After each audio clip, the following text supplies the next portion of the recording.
Education Minister for the new education policy, which will transform the education system in India. The Education Minister has provided able leadership in the field of education in the time of COVID-19 pandemic. The entire AMU fraternity and I once again extend a hearty welcome to you, sir, and to all other esteemed guests, including our distinguished Education Minister. A centenary is a landmark achievement in the history of a university. On this historic event, thousands of alumni like me feel an overwhelming sense of pride and love for our founder, Sir Syed Ahmad Khan. A true patriot of the soil, the guiding principle of Sir Syed's life is described in one of his famous quotes. The first requisite for the progress of a nation is the brotherhood and unity among all sections of the society, unquote. A champion of Hindu-Muslim unity, he practically demonstrated how to achieve communal harmony and brotherhood among people of all faiths. The doors of this great institution have since always been open to people of all religions, castes and creeds. AMU, a unique symbol of India's composite culture, is committed to the development of interfaith understanding among all the religions of the world. For this, we have established the Dara Shikoh Center for Interfaith Understanding and Dialogue. For centuries, despite many diversities, we are living as a people in unity and oneness. That is what makes our Bharat unique. This is the message from this ancient land, Bharat, to the entire world. Our alumni residing in India and abroad have a deep bonding and love for their alma mater and play a significant role in the development and profile of the university. The university has produced countless distinguished scholars in various fields who have made a mark in the country and abroad. Besides being a great seat of learning in traditional fields, AMU today is also at the forefront in imparting modern and scientific education. AMU has contributed immensely in the country's struggle for independence and nation building. Throughout its history, this institution has changed the lives and destinies of innumerable families, majority of who belong to the economically weaker sections of the society. Today, as per official figures, the Muslims are at the lowest rung of the educational and socio-economic ladder. It needs the support of the Government of India and various other agencies for its upliftment. AMU offers unstinted support in achieving this goal in accordance with Section 52C of the AMU Act. AMU is also at the forefront in the struggle to achieve women's empowerment through education. For this, in the centenary year, we have submitted a proposal for establishing an Institute of Professional Women's Studies to the government for consideration. Honorable Sir, we look forward to your consideration for this proposal and other projects submitted. Your good wishes and support will go a long way in achieving objectives and solving other problems and issues facing the community today. Your presence today has ignited positivity and hope among all of us. It has ignited positivity and hope among all of us.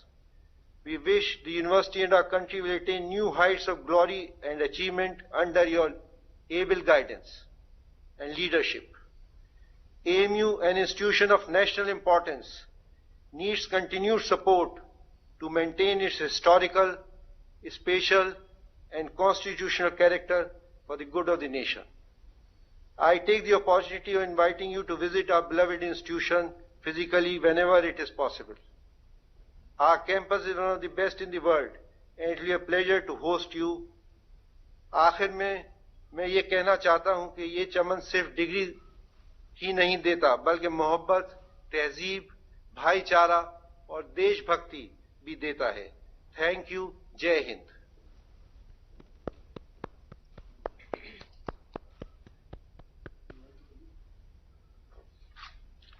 I request the Honorable Prime Minister to release the postal stamp issued by the Department of Post and Telegraph on Aligarh Muslim University on the occasion of the centenary.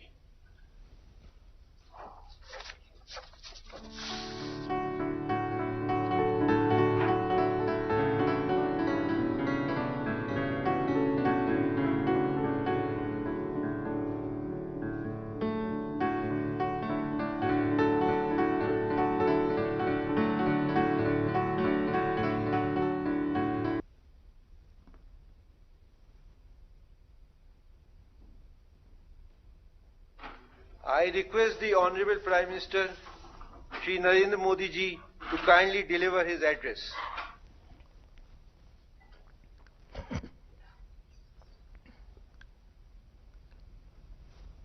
नमस्कार।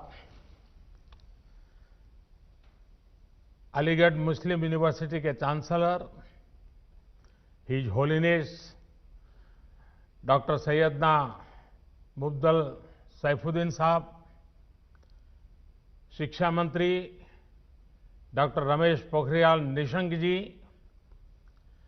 शिक्षा राज्य मंत्री श्रीमान संजय धोत्रे जी, vice chancellor भाई तारिक मंसूर जी, सभी professors, staff, इस कार्यक्रम में जुड़े एएमयू के हजारों छात्र छात्राएं, एएमयू के लाखों एलुमनाई, अन्य महानुभाव और साथियों, सबसे पहले मैं आप सभी का आभार व्यक्त करना चाहता हूं।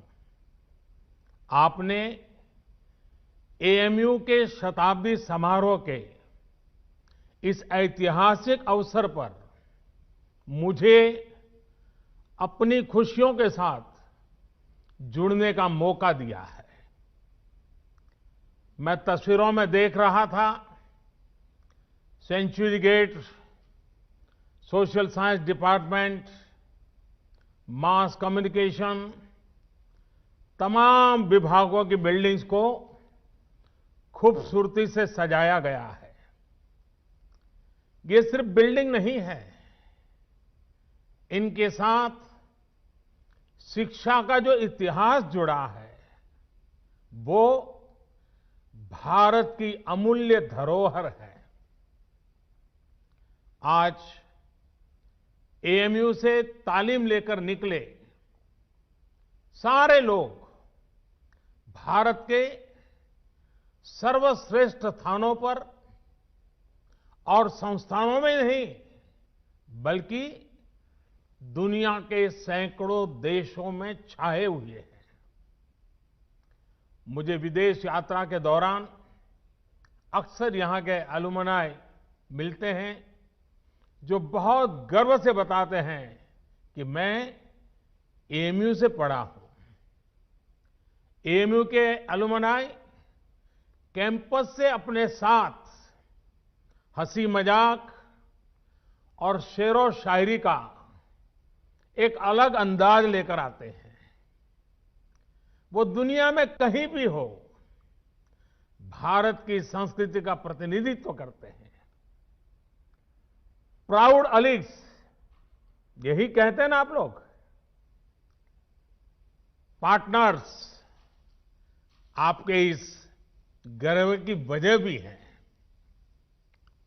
अपने 100 वर्ष के इतिहास में एएमयू ने लाखों जीवन को तराशा है, संवारा है, एक आधुनिक और वैज्ञानिक सोच दी है, समाज के लिए, देश के लिए कुछ करने की प्रेरणा जगाई है।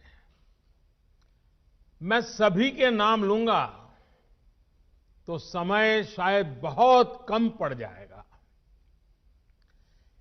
एएमयू की ये पहचान, इस सम्मान का आधार उसके वो मूल्य रहे हैं जिन पर सर सैयद अहमद खान द्वारा इस संस्थान की स्थापना की गई है। ऐसे प्रत्येक छात्र छात्रा और इन 100 वर्षों में एएमयू के माध्यम से देश की सेवा करने वाले प्रत्येक टीचर प्रोफेसर का भी मैं अभिनंदन करता हूं। अभी कोरोना के इस संकट के दौरान भी एएमयू ने जिस तरह समाज की मदद की वो अभूतपूर्व है। हजारों लोगों का मुफ्त टेस्ट करवाना, आइसोलेशन वार्ड बनाना, प्लाज्मा बैंक बनाना और पीएम केयर फंड में एक बड़ी राशि का योगदान देना समाज के प्रति आपके दायित्वों को पूरा करने की गंभीरता को दिखाता है। अभी कुछ दिन पहले ही मुझे चांसलर डॉक्टर सैयदना साहब की चिट्ठी भी मिली है। उन्होंने वैक्सीनेशन ड्राइव में भी हर स्तर पर सहयोग देने की बात कही है। देश को सर्वोपरि रखते हुए ऐसे ही संगठित प्रयासों से आज भारत कोरोना जैसी वैश्विक महामारी का सफलता से मुकाबला कर रहा है। साथियों, मुझे बहुत सारे लोग बोलते हैं कि एएमयू कैंपस अपने आप में एक शहर की तरह है। अनेकों डिपार्टमेंट्स, दर्जनों हॉस्टल्स, हजारों टीचर्स, प्रोफेसर्स, लाखों स्टूडेंट्स के बीच एक मिनी इंडिया भी नजर आता है। एएमयू में भी एक तरफ उर्दू पढ़ाई जाती है तो हिंदी भी, अरबी पढ़ाई जाती है तो यहां संस्कृत की शिक्षा का भी एक सदी पुराना संस्थान है। यहां की लाइब्रेरी में कुरान की मैन्युस्क्रिप्ट है तो गीता रामायण के अनुवाद भी उतने ही सहज कर रखे गए हैं। ये विविधता एएमयू कैसे और एएमयू जैसे प्रतिष्ठित संस्थान की ही सिर्फ नहीं, देश की भी ताकत है। हमें इस शक्ति को न भूलना है, न ही इसे कमजोर पड़ने देना है। एएमयू के कैंपस में एक भारत श्रेष्ठ भारत की भावना दिनों दिन मजबूत होती रहे, हमें मिलकर इसके लिए काम करना है। साथियों, बीते 100 वर्षों में एएमयू ने दुनिया के कई देशों से भारत के संबंधों को सशक्त करने का भी काम किया है। उर्दू, अरबी और फारसी भाषा पर यहां जो रिसर्च होती है, इस्लामिक साहित्य पर जो रिसर्च होती है, वो समूचे इस्लामिक वर्ल्ड के साथ भारत के सांस्कृतिक रिश्तों को नई ऊर्जा देती है।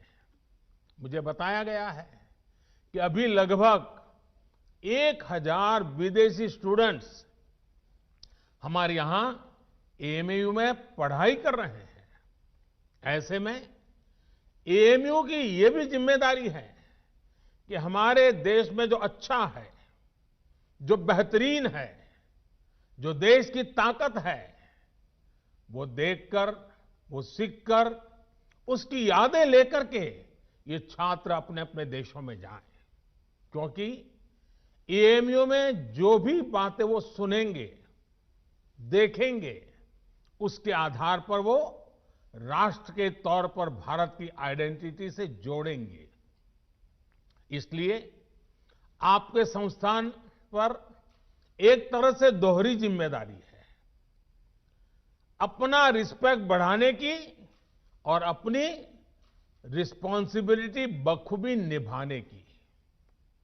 आपको एक तरफ अपनी यूनिवर्सिटी की सॉफ्ट पावर को और निखारना है और दूसरी तरफ नेशन बिल्डिंग के अपने दायित्व को निरंतर पूरा करना है। मुझे विश्वास है एएमयू से जुड़ा प्रत्येक व्यक्ति प्रत्येक छात्र छात्रा अपने कर्तव्यों को ध्यान में रखते हुए ही आगे बढ़ेगा। मैं आपको सर सैयद द्वारा कही गई एक बात, उस बात की आज याद दिलाना चाहता हूं। उन्होंने कहा था, अपने देश की चिंता करने वाले का पहला और सबसे बड़ा कर्तव्य है कि वो सभी लोगों के कल्याण के लिए कार्य करे। भले ही लोगों की जाति पहला और सबसे बड़ा कर्तव्य है कि वो सभी लोगों के कल्याण के लिए कार्य करे। भले ही लोगों की जाति, मत या मजहब कुछ भी हो। साथियों, अपनी इस बात को विस्तार देते हुए सर सैयद ने एक उदाहरण भी दिया था। उन्होंने कहा था, जिस प्रकार मानव जीवन और उसके अच्छे स्वास्थ्य के लिए शरीर के हर अंग का स्वस्थ रहना जरूरी है, वैसे ही देश की समृद्धि के लिए भी उसका हर स्तर पर विकास होना आवश्यक है। साथियों, आज देश भी उस मार्ग पर बढ़ रहा है जहां प्रत्येक नागरिक को बिना किसी भेदभाव देश में हो रहे विकास का लाभ मिले। देश आज उस मार्ग पर बढ़ रहा है जहां का प्रत्येक नागरिक संविधान से मिले अपने अधिकारों को लेकर निश्चिंत रहे, अपने भविष्य को लेकर के निश्चिंत रहे।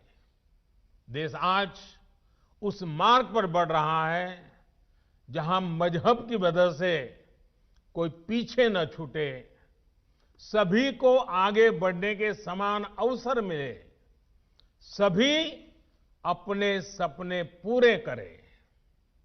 सबका साथ, सबका विकास, सबका विश्वास, ये मंत्र इसका मूल आधार है।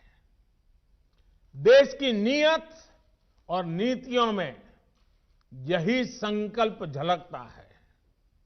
आज देश गरीबों के लिए जो योजनाएं बना रहा है, जो बिना किसी मत मजहब के भेद के हर वर्ग तक पहुंच रही हैं, बिना किसी भेदभाव 40 करोड़ से ज्यादा गरीबों के बैंक खाते खुले, बिना किसी भेदभाव 2 करोड़ से ज्यादा गरीबों को पक्के घर दिए गए, बिना किसी भेदभाव 8 करोड़ से ज्यादा महिलाओं को गैस कनेक्शन मिला, बिना किसी भेदभाव कोरोना के इस समय में 80 करोड़ देशवासियों को मुफ्त अन्न सुनिश्चित किया गया, बिना किसी भेदभाव आयुष्मान योजना के तहत 50 करोड़ लोगों को 5 लाख रुपए तक का मुफ्त इलाज संभव हुआ।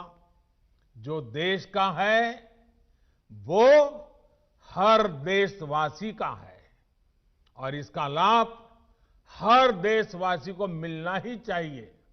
हमारी सरकार इसी भावना के साथ काम कर रही है। साथियों, कुछ दिन पहले मेरी मुलाकात अलीगढ़ मुस्लिम यूनिवर्सिटी के ही एक एल्यूमनाई से हुई थी। वो एक इस्लामिक स्कॉलर भी है। उन्होंने एक बहुत इंटरेस्टिंग बात मुझे बताई, जो मैं आपसे भी शेयर करना चाहता हूं। स्वच्छ भारत मिशन के तहत जब देश में 10 करोड़ से ज्यादा शौचालय बने तो इसका लाभ सभी को हुआ। ये शौचालय भी बिना भेदभाव ही बने थे, लेकिन एक उसका एस्पेक्ट अपने से ज्यादा किसी जिनकी उतनी चर्चा नहीं हुई है और न ही एकेडमिक वर्ल्ड का इस पर उतना ध्यान गया है। मैं चाहता हूं कि अलीगढ़ मुस्लिम यूनिवर्सिटी का भी हर स्टूडेंट इस पर गौर करे। मेरे साथियों, एक समय था जब हमारे देश में मुस्लिम बेटियों का ड्रॉप आउट रेट, शिक्षा में से ड्रॉप आउट रेट 70% से ज्यादा था, 70% से ज्यादा था। मुस्लिम समाज की प्रगति में बेटियों का इस तरह पढ़ाई बीच में छोड़ना हमेशा से बहुत बड़ी बाधा रहा है। लेकिन 70 साल से हमारे यहां स्थिति यही थी कि 70% से ज्यादा मुस्लिम बेटियां अपनी पढ़ाई पूरी नहीं कर पाती थी। इन्हीं स्थितियों में स्वच्छ भारत मिशन शुरू हुआ, गांव-गांव शौचालय बने, सरकार ने स्कूल जाने वाली गर्ल्स स्टूडेंट के लिए मिशन मोड पे अलग शौचालय बनवाए। आज देश के सामने क्या स्थिति है? पहले मुस्लिम बेटियों का जो स्कूल ड्रॉप आउट रेट 70% से ज्यादा था, वो अब घटकर करीब करीब 30% रह गया है। पहले लाखों मुस्लिम बेटियां शौचालय की कमी की वजह से पढ़ाई छोड़ देती थी। अब हालात बदल रहे हैं। मुस्लिम बेटियों का ड्रॉप रेट कम से कम हो, इसके लिए केंद्र सरकार निरंतर प्रयास कर रही है। आपकी अलीगढ़ मुस्लिम यूनिवर्सिटी में भी स्कूल ड्रॉप आउट छात्र छात्राओं के लिए ब्रिज कोर्स चलाया जा रहा है। और अभी मुझे एक और बात बताई गई है जो बहुत अच्छी लगी है। एएमयू में अब फीमेल स्टूडेंट्स की संख्या बढ़कर 35% हो गई है। मैं आप सबको बधाई देना चाहूंगा। मुस्लिम बेटियों की शिक्षा पर, उनके सशक्तिकरण पर सरकार का बहुत ध्यान है। पिछले 6 साल में सरकार द्वारा करीब करीब 1 करोड़ मुस्लिम बेटियों को स्कॉलरशिप दी गई है। साथियों, जेंडर के आधार पर भेदभाव न हो, सबको बराबर अधिकार मिले, देश के विकास का लाभ सबको मिले, ये एएमयू की स्थापना की प्राथमिकताओं में था। आज भी एएमयू के पास ये गौरव है कि इसकी फाउंडर चांसलर की जिम्मेदारी बेगम सुल्तान ने संभाली थी। 100 साल पहले की परिस्थितियों में ये किया जाना कितना बड़ा काम था, इसका अंदाज लगाया जा सकता है।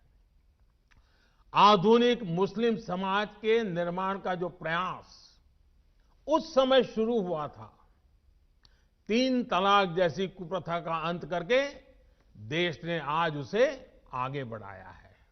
साथियों, पहले ये कहा जाता था कि अगर एक महिला शिक्षित होती है तो पूरा परिवार शिक्षित हो जाता है। ये बात सही है, लेकिन परिवार की शिक्षा के आगे भी इसके गहरे मायने हैं। महिलाओं को शिक्षित इसलिए होना है ताकि वो अपने अधिकारों का सही इस्तेमाल कर सके, अपना भविष्य खुद तय कर सके। एजुकेशन अपने साथ लेकर के आती है एम्प्लॉयमेंट और एंटरप्रेन्योरशिप। एम्प्लॉयमेंट और एंटरप्रेन्योरशिप अपने साथ लेकर आते हैं इकोनॉमिक इंडिपेंडेंस। इकोनॉमिक इंडिपेंडेंस में होता है एम्पावरमेंट। एक एम्पावर्ड वुमेन का हर स्तर पर, हर फैसले में उतना ही बराबर का योगदान होता है जितना किसी और का। फिर चाहे बात परिवार को डायरेक्शन देने की हो या फिर देश को डायरेक्शन देने की। आज जब मैं आपसे बात कर रहा हूं तो देश की अन्य शिक्षा संस्थाओं से भी कहूंगा कि ज्यादा से ज्यादा बेटियों को शिक्षा में जोड़े और उन्हें सिर्फ एजुकेशन ही नहीं बल्कि हायर एजुकेशन तक लेकर के जाएं। साथियों, एएमयू ने हायर एजुकेशन में अपने कंटेम्पररी करिकुलम में उससे बहुतों को आकर्षित किया है। आपकी यूनिवर्सिटी में इंटर डिसिप्लिनरी विषय पहले से पढ़ाए जाते हैं। अगर कोई छात्र साइंस में अच्छा है और उसे हिस्ट्री भी अच्छी लगती है, तो ऐसी मजबूरी क्यों हो कि वो किसी एक को ही चुन सके। यही भावना नई राष्ट्रीय शिक्षा नीति में है, न्यू एजुकेशन पॉलिसी में है। इसमें 21वीं सदी में भारत के स्टूडेंट्स की जरूरतों, उसके इंटरेस्ट को सबसे ज्यादा ध्यान में रखा गया है। हमारे देश का युवा नेशन फर्स्ट के आह्वान के साथ देश को आगे बढ़ाने के लिए प्रतिबद्ध है। वो नए नए स्टार्टअप्स के जरिए देश की चुनौतियों का समाधान निकाल रहा है। रेशनल थिंकिंग और साइंटिफिक आउटलुक उनकी पहली प्रायोरिटी है। राष्ट्रीय शिक्षा नीति में भारत के युवाओं की इसी एस्पिरेशंस को प्राथमिकता दी गई है। हमारी कोशिश ये भी है कि भारत का एजुकेशन इकोसिस्टम दुनिया के आधुनिक शिक्षा व्यवस्थाओं में से एक बने। नई नेशनल एजुकेशन पॉलिसी में जो मल्टीपल एंट्री है, एग्जिट पॉइंट की व्यवस्था है, उससे स्टूडेंट्स को अपनी शिक्षा के बारे में फैसले लेने में आसानी हो गई। हर एग्जिट ऑप्शन के बाद उन्हें एप्रोप्रिएट सर्टिफिकेट भी दिया जाएगा। ये स्टूडेंट्स को पूरे कोर्स की फीस की चिंता किए बिना अपना फैसला लेने की आजादी होगी। साथियों, सरकार हायर एजुकेशन में नंबर ऑफ एनरोलमेंट्स बढ़ाने और सीटें बढ़ाने के लिए भी लगातार काम कर रही है। वर्ष 2014 में हमारे देश में 16 आईआईटीज थी, 16। आज 23 आईआईटीज हैं, 23। वर्ष 2014 में हमारे देश में 9 ट्रिपल आईटीज थी, 9 ट्रिपल आईटीज थी। आज 25 ट्रिपल आईटीज हैं। वर्ष 2014 में हमारे यहां 13 आईआईएम्स थे, आज 20 आईआईएम्स हैं। मेडिकल एजुकेशन को लेकर भी बहुत काम किया गया है। 6 साल पहले तक देश में सिर्फ 7 एम्स थे, आज देश में 22 एम्स हैं। शिक्षा चाहे ऑनलाइन हो या ऑफलाइन, सभी तक पहुंचे, बराबरी से पहुंचे, सभी का जीवन बदले, हम इसी लक्ष्य के साथ काम कर रहे हैं। साथियों, एएमयू के 100 साल पूरे होने पर मेरी आप सभी युवा पार्टनर्स से कुछ और अपेक्षाएं भी हैं। क्यों ना 100 साल के इस मौके पर एएमयू के 100 हॉस्टल्स एक एक्स्ट्रा करिकुलर टास्क करें। ये टास्क देश की आजादी के 75 साल पूरे होने से जुड़े हों। जैसे एएमयू के पास इतना बड़ा इनोवेटिव और रिसर्च ओरिएंटेड टैलेंट है, क्यों न हॉस्टल के छात्र ऐसे स्वतंत्रता संग्राम के सेनानियों पर रिसर्च करके उनके जीवन को देश के सामने लाए, जिनके बारे में अभी उतनी जानकारी नहीं है। कुछ स्टूडेंट्स इन महापुरुषों के जन्मस्थान जाएं, उनकी कर्मभूमि जाएं, उनके परिवार के लोग अब कहां हैं, उनसे संपर्क करें। कुछ स्टूडेंट्स ऑनलाइन रिसोर्स को एक्सप्लोर करें। उदाहरण के तौर पर 75 हॉस्टल्स एक एक आदिवासी फ्रीडम फाइटर पर एक एक रिसर्च डॉक्यूमेंट तैयार कर सकते हैं।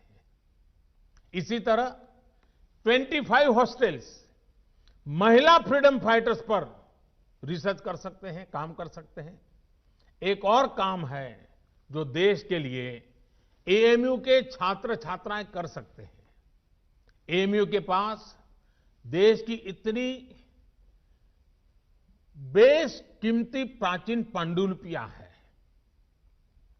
ये सब हमारी सांस्कृतिक धरोहर है। मैं चाहूंगा कि आप टेक्नोलॉजी के माध्यम से इन्हें डिजिटल, इन्हें वर्चुअल अवतार में पूरी दुनिया के सामने लाएं। मैं एएमयू के विशाल एलुमनाई नेटवर्क को भी आह्वान करता हूं कि नए भारत के निर्माण में अपनी भागीदारी और बढ़ाएं। आत्मनिर्भर भारत अभियान को सफल बनाने के लिए, वोकल फॉर लोकल को सफल बनाने के लिए बहुत कुछ किया जाना बाकी है। इसे लेकर अगर मुझे एएमयू से सुझाव मिले, एएमयू एलुमनाई के सुझाव मिले, तो मुझे बहुत खुशी होगी। साथियों, आज पूरी दुनिया की नजरें भारत पर है। जिस सदी को भारत की सदी बताया जा रहा है, उस लक्ष्य की तरफ भारत कैसे आगे बढ़ता है, इसे लेकर पूरी दुनिया में क्यूरियोसिटी है। इसलिए आज हम सभी का एकमात्र और एकनिष्ठ लक्ष्य ये होना चाहिए कि भारत को आत्मनिर्भर कैसे बनाएं। हम कहां और किस परिवार में पैदा हुए, किस मत मजहब में बड़े हुए, इससे भी अहम यह है कि हर एक नागरिक की आकांक्षाएं और उसके प्रयास देश की आकांक्षाओं से कैसे जुड़े। जब इसको लेकर एक मजबूत नींव पड़ेगी तो लक्ष्य तक पहुंचना और आसान हो जाएगा। साथियों, समाज में वैचारिक मतभेद होते हैं, ये स्वाभाविक भी है, लेकिन जब बात राष्ट्रीय लक्ष्यों के प्राप्ति की हो तो हर मतभेद किनारे रख देना चाहिए।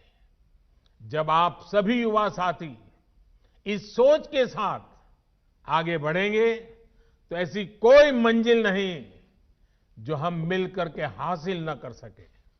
शिक्षा हो, आर्थिक विकास हो, बेहतर रहन सहन हो, अवसर हो, महिलाओं का हक हो, सुरक्षा हो, राष्ट्रवाद हो, ये जो चीजें हैं जो हर नागरिक के लिए जरूरी होती है, ये कुछ ऐसे मुद्दे हैं जिन पर हम अपनी राजनीतिक या वैचारिक मजबूरियों के नाम पर असहमत हो ही नहीं सकते। यहां अलीगढ़ मुस्लिम यूनिवर्सिटी में इन मुद्दों पर बात करना मेरे लिए इसलिए भी स्वाभाविक है क्योंकि यहां से स्वतंत्रता के अनेक सेनानी निकले हैं, इस मिट्टी से निकले हैं। इन स्वतंत्रता सेनानियों की भी अपनी पारिवारिक, सामाजिक, वैचारिक परवरिश थी, अपने अपने विचार थे, लेकिन जब गुलामी से मुक्ति की बात आई तो सारे विचार आजादी के एक लक्ष्य के साथ ही जुड़ गए। साथियों, हमारे पूर्वजों ने जो आजादी के लिए किया, वही काम अब आपको, युवा पीढ़ी को नए भारत के निर्माण के लिए करना है। जैसे आजादी एक कॉमन ग्राउंड थी, वैसे ही नए भारत के लिए हमें एक कॉमन ग्राउंड पर काम करना है।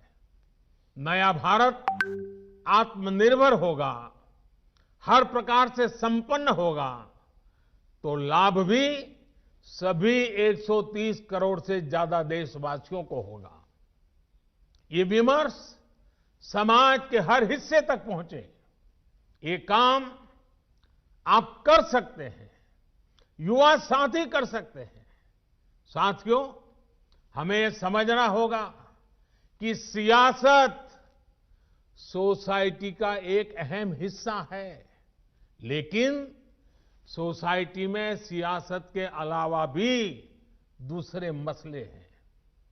सियासत और सत्ता की सोच से बहुत बड़ा, बहुत व्यापक किसी भी देश का समाज होता है।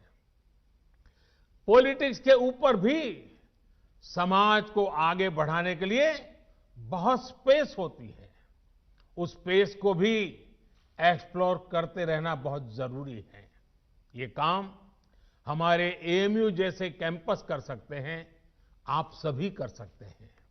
साथियों, न्यू इंडिया के विजन की जब हम बात करते हैं तो उसके मूल में भी यही है कि राष्ट्र के, समाज के विकास को राजनीतिक चश्मे से न देखा जाए।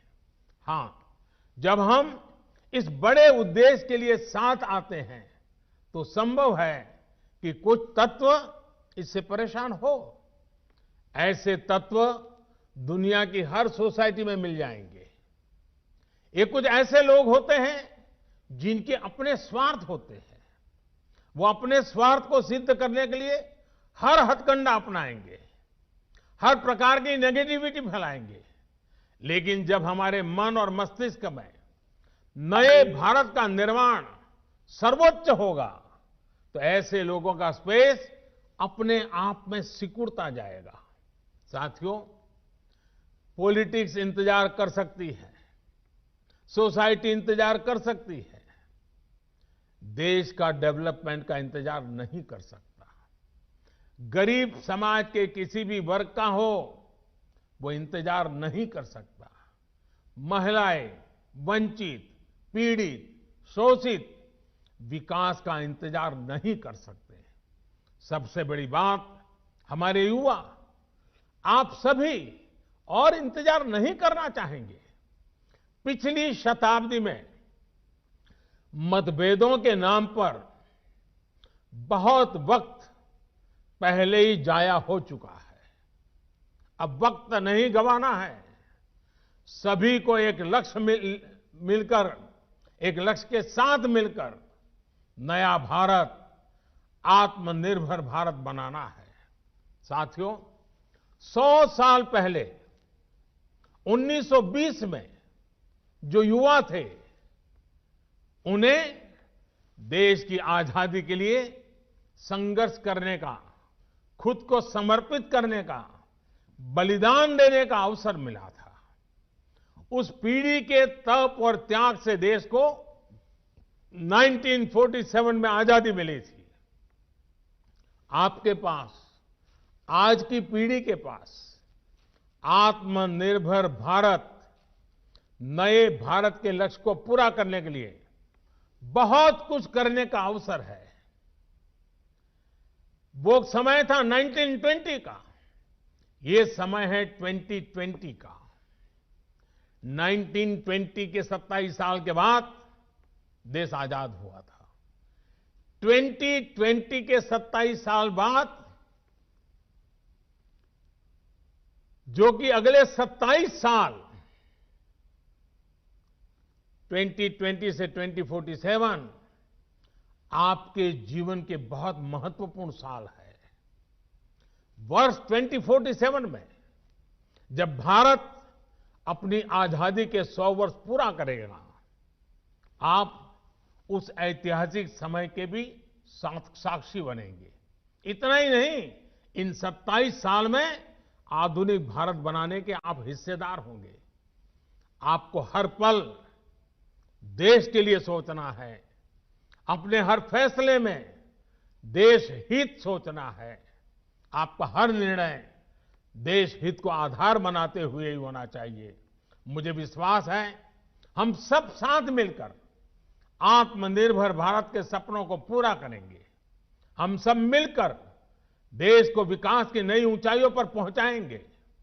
आप सभी को एएमयू के 100 वर्ष होने पर फिर से एक बार बहुत बहुत बधाई देता हूं।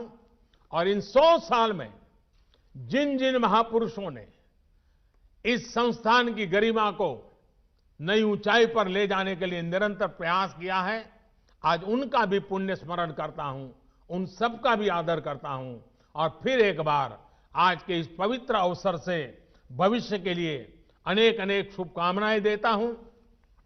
विश्व भर में फैले हुए अलुमनाई को भी मैं उत्तम स्वास्थ्य के लिए एक शुभकामना करता हूं, उनके उत्तम भविष्य के लिए भी शुभकामनाएं करता हूं। और एएमयू के भी उत्तम भविष्य के लिए अनेक अनेक शुभकामनाओं के साथ मैं आपको विश्वास दिलाता हूं कि ये सरकार आपकी प्रगति के लिए, आपके सपनों को साकार करने के लिए हम भी कभी पीछे नहीं रहेंगे। इसी एक विश्वास के साथ आपका बहुत बहुत धन्यवाद।